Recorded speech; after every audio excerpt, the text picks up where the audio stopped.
back to another episode of Teaching and Lifestyle in China. As a foreigner, foreigners are worried. So you can see from the caption what is really happening in China. So we've been hearing news from Guangzhou and then other provinces concerning a random checkup that I posted a video last 2 days. A Ghanaian who was in the house, and then the police and then the medical team came to do the check on him concerning COVID-19. We're getting news from other places that foreigners are being ejected from their homes. I personally have a case here. A friend of mine has been ejected from where he lives, and we're finding it very hard to get a new place for the person. As we speak now, we do not know what the actual reasons might be, why they are discriminating against black people. We've spoke with our embassy, and there's a note circulating around that if they come and you're bold enough to tell them that they should call your embassy, or you believe that you haven't traveled for the past 3 months, you haven't traveled to anywhere, and you haven't been in contact with any affected person, you'd be bold enough to take the test. So that is what we also saw. News reaching us at the moment is that people are being asked to leave their communities. People are being asked to leave their gardens. As we speak now, if you decide to go to a place where a lot of Chinese people are, and you're a black person, or let's say you're a foreigner, you're not going to be allowed in some places. There's a video that was circulating on one of the WeChat platforms, a Nigerian guy who is married to a Chinese person. Now, this is the question I'm asking. This Nigerian guy is married to a Chinese person, and they have a kid. So let's say a hybrid kid. And when the health workers came there alongside the policemen, when they came, they had to take the test on only the African. The COVID-19 test was only done on the African. Meanwhile, he's married to a Chinese, and then they have a baby girl. So my point is, if somebody's infected with the virus and he's staying with a Chinese person and their daughter, don't you think that they would all be infected? So how come they do not check these people, the Chinese woman and then the Chinese kid, the hybrid kid, but rather they check only the African who is Nigerian? I don't know what the point might be, or I don't know what Chinese are trying to drive at as we speak. The meeting held, I think, 2 days ago from the camp of the Nigerians and some other to meet with the Chinese government. So I just leave you to watch that video, and then you get to see what some of the concerns they raised concerning this current issue that is happening in China. We need to mention people are also having some challenges since the disease began. I will name the problems one by one. For example, since this COVID-19, many people have been chased out from their houses, and when you chase people from their houses, they are on the street. What you want them to do is more dangerous. If the people have the disease, they can stay in their house and control and quarantine themselves. But when you chase them out, they called me. The police asked him to leave his house this morning. The friend has 3 kids and a wife. He was begging that the police can give him 1 or 2 weeks to look for another house. The police said, no, you must leave your house tomorrow morning, this morning. So it's difficult for people. So we try to find out to test the people who have the virus or not chasing them out from their houses. It could be dangerous. If they have the disease will spread more. That's number one. Number two, not allowing people to enter the plazas, or the shopping malls. Many foreigners, mostly foreigners. So some people see it as discrimination. But I see it as Chinese people trying to protect their people. So, for example, this is a plaza. If a Chinese person can enter the plaza, and a foreigner comes to enter the plaza, they say no.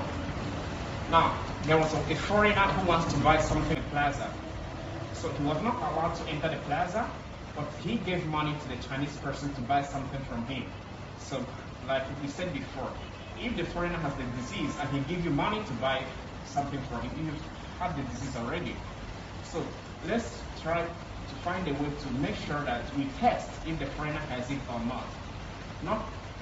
not allowing him to enter the plaza.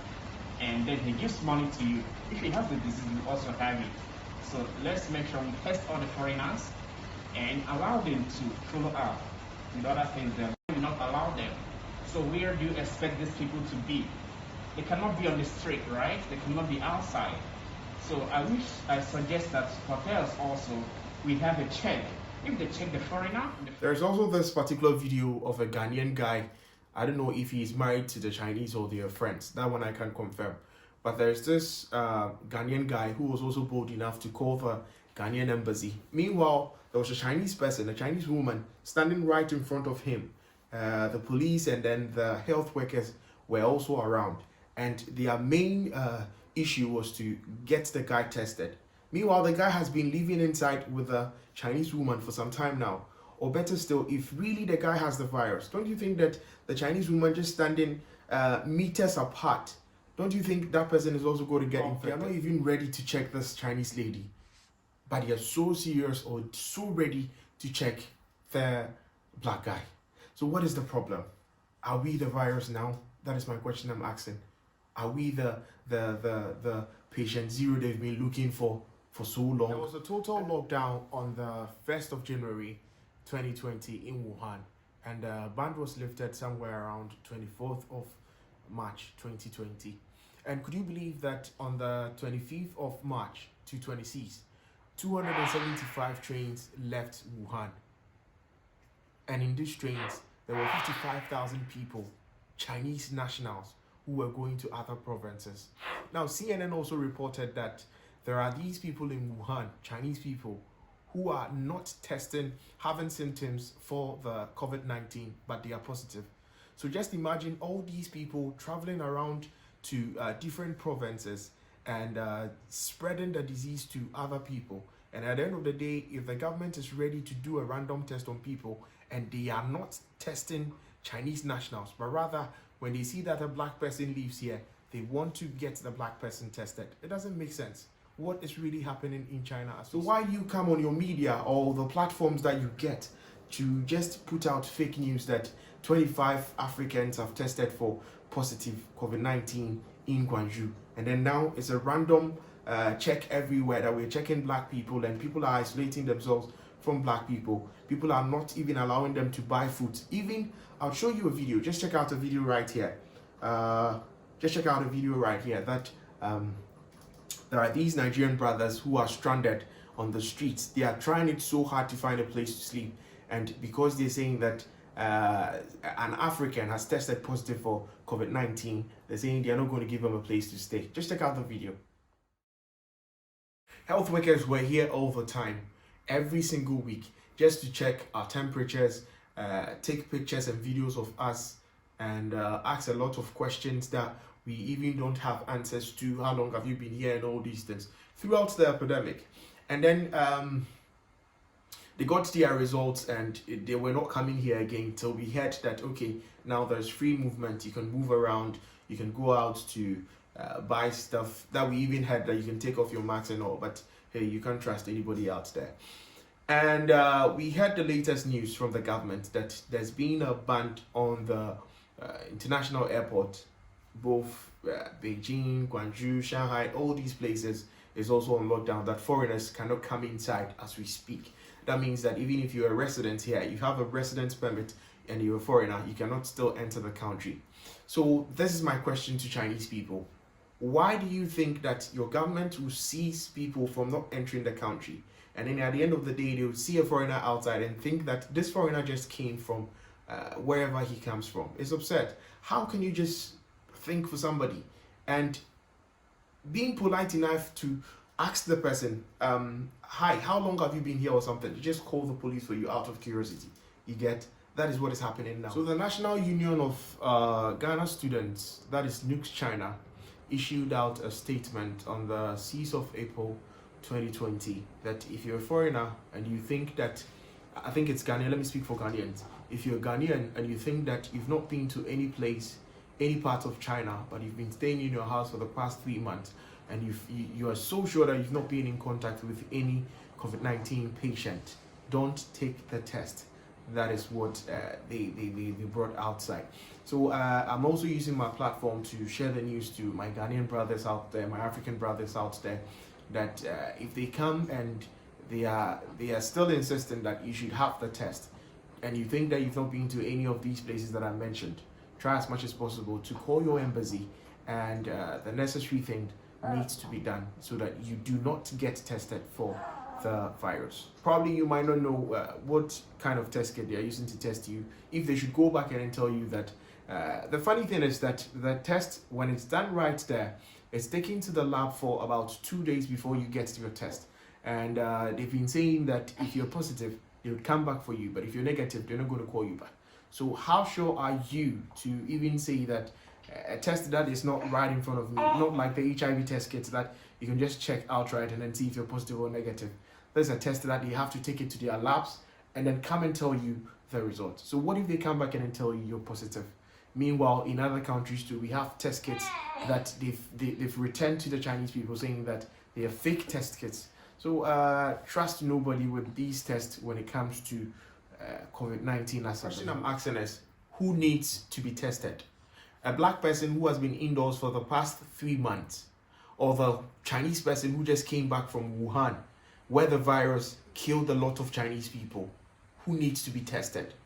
A black person that you come to him looks very healthy and strong. China just reported yesterday that there might be a second outbreak in Wuhan because a lot of people are not showing symptoms. Meanwhile, they are positive. So it doesn't mean that, or it doesn't tell you that if a black person is out there, or we are recording cases in our country, that gives you the audacity to tell us that we need to test a black person because we are thinking that you might be positive. Meanwhile, the Chinese person just returned from Wuhan and people are not showing symptoms. Is it because they are Chinese people? At the end of the day, we are all in this together. So if you see a black person and you accuse the person that you are insisting you want to have a test, you want that person to have a test. Meanwhile, there are thousands of Chinese people out there who just came from Wuhan to all these provinces and they are not getting tested. So what is the sense in testing black people, or what is the sense in testing Africans in general? My brother, be safe out there.